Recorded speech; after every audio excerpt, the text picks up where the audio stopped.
야곱이 브엘세바에서 떠나 하란으로 향하여 가더니 하는 곳에 이르러는 해가 진지라 거기서 유숙하려고 그곳에 한 돌을 가져다가 베개로 삼고 거기 누워 자더니 꿈에 본즉 사닥다리가 땅 위에 서 있는데 그 꼭대기가 하늘에 닿았고 또 본즉 하나님의 사자들이 그 위에서 오르락 내리락 하고 또 본즉 여호와께서 그 위에 서서 이르시되 나는 여호와니 너의 조부 아브라함의 하나님이요 이삭의 하나님이라.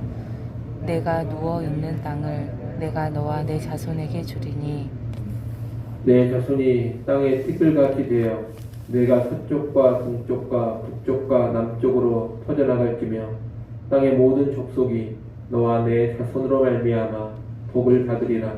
내가 너와 함께 있어 내가 어디로 가든지 너를 지키며 너를 이끌어 이 땅으로 돌아오게 할지라.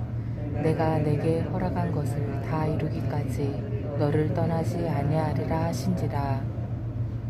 야곱이 잠이 깨어 이르되 여호와께서 과연 여기 계시거늘 내가 알지 못하였도다. 이에 두려워하여 이르되 두렵도다 이곳이여 이것은 다름 아닌 하나님의 집이요 이는 하늘의 문이로다 하고 야곱이 아침에 일찍 일어나 베개로 삼았던 돌을 가져다가 기둥으로 세우고 그 위에 기름을 붓고 그곳 이름을 베델이라 하였더라. 이 성의 옛 이름은 루스더라. 야곱이 소원하여 이르되 하나님이 나와 함께 계셔서 내가 가는 이 길에서 나를 지키시고 먹을 떡과 입을 옷을 주시어 내가 평안히 아버지 집으로 돌아가게 하시오면 여호와께서 나의 하나님이 되실 것이오. 같이 봅니다. 내가 기둥으로 세운 이 돌이 하나님의 집이 될 것이요 하나님께서 내게 주신 모든 것에서 10분의 1을 내가 반드시 하나님께 드리겠나이다 하였더라. 아멘. 오늘 본문은 야곱이 고향 브엘세바를 떠나서 외가가 있는 하란으로 향하여 가던 여행길에서 발생한 한 사건을 기록하고 있습니다. 지금 야곱은 아버지 이삭을 속여 장자의 축복을 받고 형의 미움을 받아 생명의 위협을 받고 있는 상황입니다. 형이 자신을 죽일까 두려워서 황급히 고향집을 떠난 겁니다.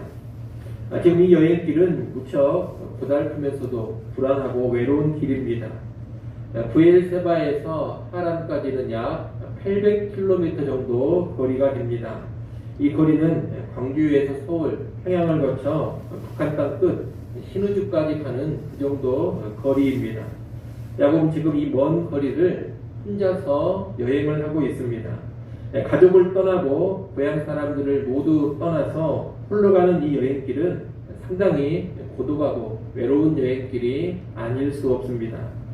더욱이 고대에 먼 거리를 홀로 걸어서 여행하는 것은 대단히 위험한 일입니다. 도적이나 맹수의 위협이 도처에 도사리고 있는 그런 시대이기 때문입니다. 아울러 지금 목적지로 삼아서 가고 있는 하란은 야곱이 그전에 한 번도 가본 적이 없는 곳입니다. 외가 사람들도 과거에 한 번도 만나본 적이 없습니다. 그러므로 외가가 있는 하란 땅에 가서도 그곳에서 무슨 일이 어떻게 펼쳐질지를 전혀 예상할 수 없는 막막한 여행길입니다. 만약 야곱이 형 에서와 같이 사냥하는 사람, 다시 말해 용맹한 전사였다면 이런 여행길도 좀 더 수월하게 감수할 수가 있었을 것입니다. 하지만 야곱은 사냥꾼, 전사가 아닙니다. 야곱은 장막의 사람입니다. 여행하고 싸우고 이런 것과는 전혀 거리가 먼 그런 사람이라는 겁니다. 그런 야곱이니 이 여행길이 얼마나 고달프고 두렵고 막막했겠습니까? 이 처량하고 고달픈 모습을 잘 보여주는 것이 11절 말씀입니다. 해가 지고 어둠에 깔렸습니다. 야곱은 길가에서 자야 합니다. 돌베개를 베고 겉옷을 이불 삼아서 자고 있습니다. 밤 깊은 들판에서 홀로 돌베개를 베고 자고 있는 야곱의 모습을 생각해 보십시오. 얼마나 처량하고 외롭고 고달픈 모습입니까? 이것이 지금 야곱의 상황입니다. 근데 바로 이때 하나님께서 야곱에게 나타나셔서 아브라함과 이삭에게 주시던 약속을 다시금 주고 계십니다. 13절, 14절 말씀을 여러분이 한번 읽어보십시오. 13절, 14절 말씀 읽습니다. 또 본즉 여호와께서 그 위에 서서 이르시되 나는 여호와니 너의 조부 아브라함의 하나님이요 이삭의 하나님이라. 내가 누워있는 땅을 내가 너와 내 자손에게 주리니 내 자손이 땅의 티끌같이 되어 내가 서쪽과 동쪽과 북쪽과 남쪽으로 퍼져나갈지며 땅의 모든 족속이 너와 내 자손으로 말미암아 복을 받으리라. 아멘. 여기 보면 하나님은 아브라함 집안에서 대대로 이어져 내려오고 있는 땅의 약속 그리고 자손의 약속을 해주고 있습니다. 그리고 땅의 모든 족속이 복을 받으리라 이 약속도 야곱에게 주고 계십니다. 야곱은 고향을 떠나기 직전에 아버지 이삭으로부터 이 복을 빌어주는 기도를 받았습니다. 그런데 지금 하나님께서 직접 야곱에게 나타나셔서 동일한 복을 보장해주고 계시는 겁니다. 그러면서 외롭고 막막한 여행길을 가고 있는 야곱에게 함께 하시고 약속한 것을 반드시 이루시겠다고 말씀해 주십니다. 지금 야곱은 하나님의 큰 은총을 받고 있는 겁니다. 그런데 여기서 우리가 중요한 것을 하나 알아야 합니다. 그것은 지금 야곱이 처해 있는 이 힘든 상황이 실상 야곱의 범죄로 인해 초래된 상황이라는 겁니다. 여러분, 야곱이 지금 이렇게 외롭고 두렵고 막막한 상황 속에 왜 떨어지게 됐습니까?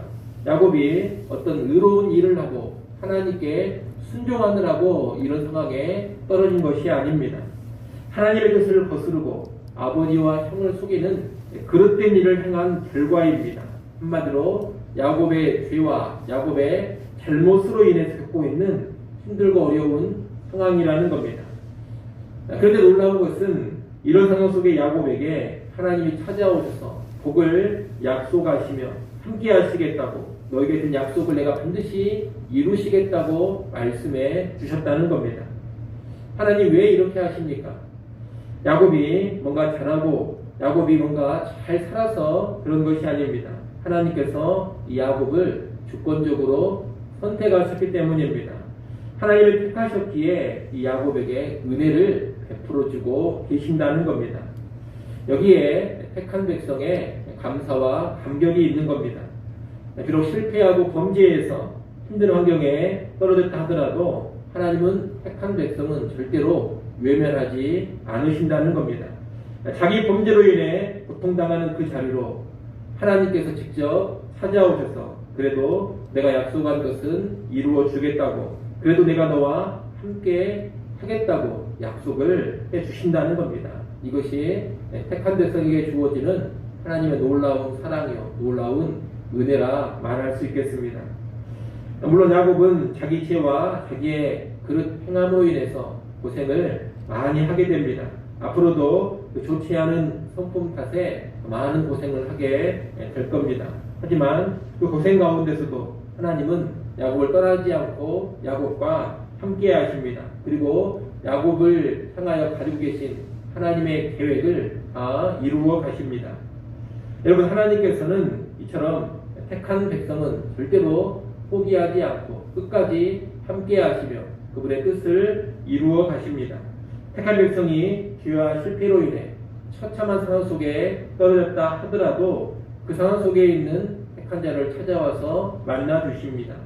그러니 오늘 우리가 심각한 실패와 범죄에 떨어져서 그로 인해 어려운 상황 속에 들어갔다 하더라도 우리는 다시금 그 은혜의 하나님, 택한 백성을 끝까지 책임지시는 그 하나님을 바라볼 수 있어야 하겠습니다.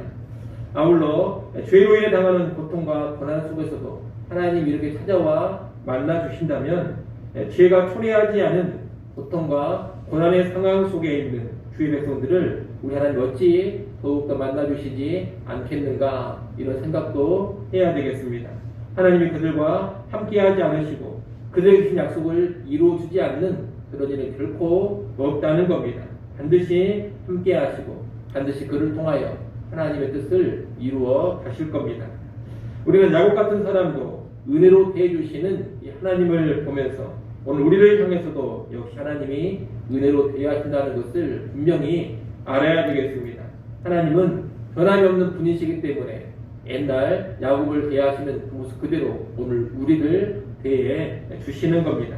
그런 여러분, 내가 어떤 형편, 어떤 상황 속에 있든지 간에 하나님은 나를 변함없이 사랑하시고 변함없이 찾아와 주시고 변함없이 붙들어 주신다는 것을 굳건히 믿고 살아가시기를 바랍니다. 주권적인 은총을 베푸시는 하나님을 기억하시고 여러분의 모든 상황 속에서 언제나 하나님 바라보며 하나님으로 인하여서 힘을 얻어가시기를 바랍니다. 아울러 우리는 오늘 본문을 통해서 고난과 역경의 때가 특별한 은혜의 때가 된다는 것도 알아야 되겠습니다. 여러분, 야곱은 지금 70년 넘게 살아왔습니다. 야곱의 나이를 쭉 계산해 보면 지금 창세기 28장에서 야곱의 나이는 77세 정도가 됩니다.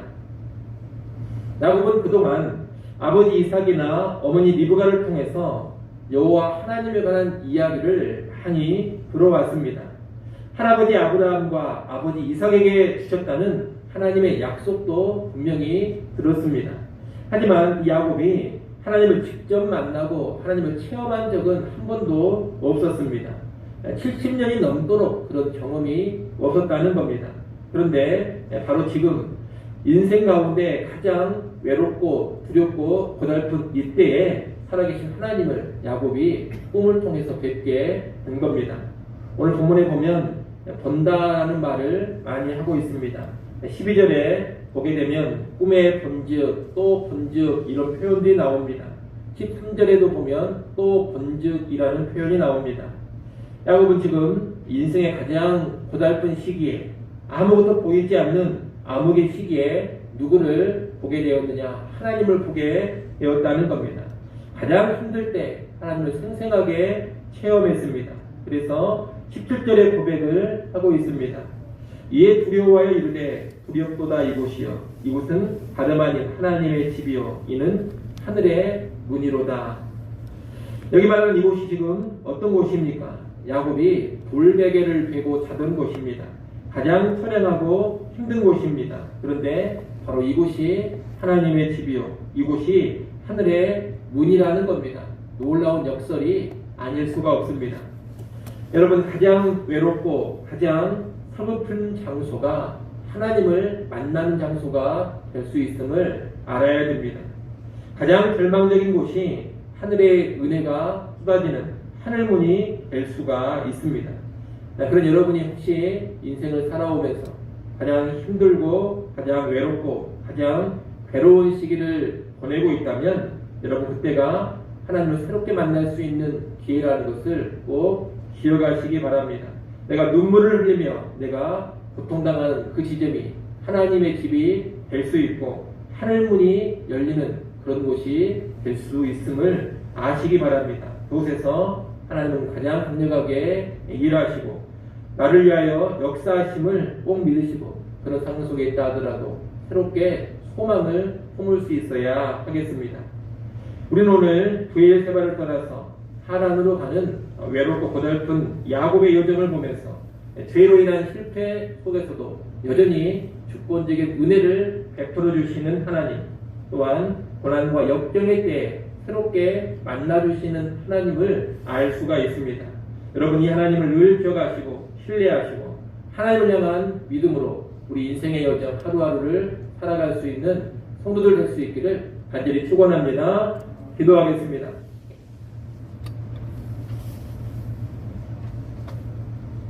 하나님 아버지,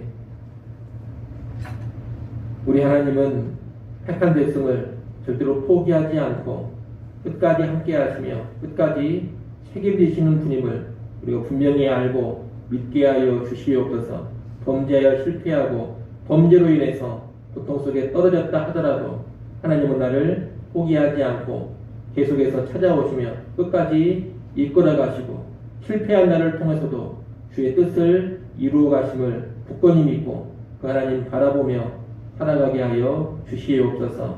아버지 하나님, 또한 가장 힘들고 괴롭고 어려운 때가 하나님을 새롭게 만나고 하나님을 새롭게 체험할 수 있는 환경이라는 것도 믿게 하여 주시옵소서. 괴로운 그곳이 하나님의 집이 될 수 있음을 알게 하시고, 괴로운 그곳이 하늘문이 열리는 장소가 됨을 깨닫게 해주시어서 힘들고 괴롭고 어려울 때 하늘의 하나님 바라보며 소망을 품게 하여 주시옵소서. 하나님, 이 시간도 하나님께 나와 엎드려 기도합니다. 우리의 모든 짐을 하나님께 맡겨버리게 하여 주시옵소서. 또한 우리의 모든 상황 철저히 하나님 의지하며 행하여 가게 하여 주시옵소서. 새로운 한 해에도 더욱더 주님을 의지하게 하시고 주님을 앞세우며 나아가게 하여 주시옵소서. 오늘 하루 살아갈 때에도 살아계신 하나님과 긴밀히 동행하게 하시고 항상 기뻐하며 쉬지 말고 기도하고 모든 일에 감사하는 한 날 되게 하여 주옵소서. 예수님의 이름으로 기도드리옵나이다. 아멘.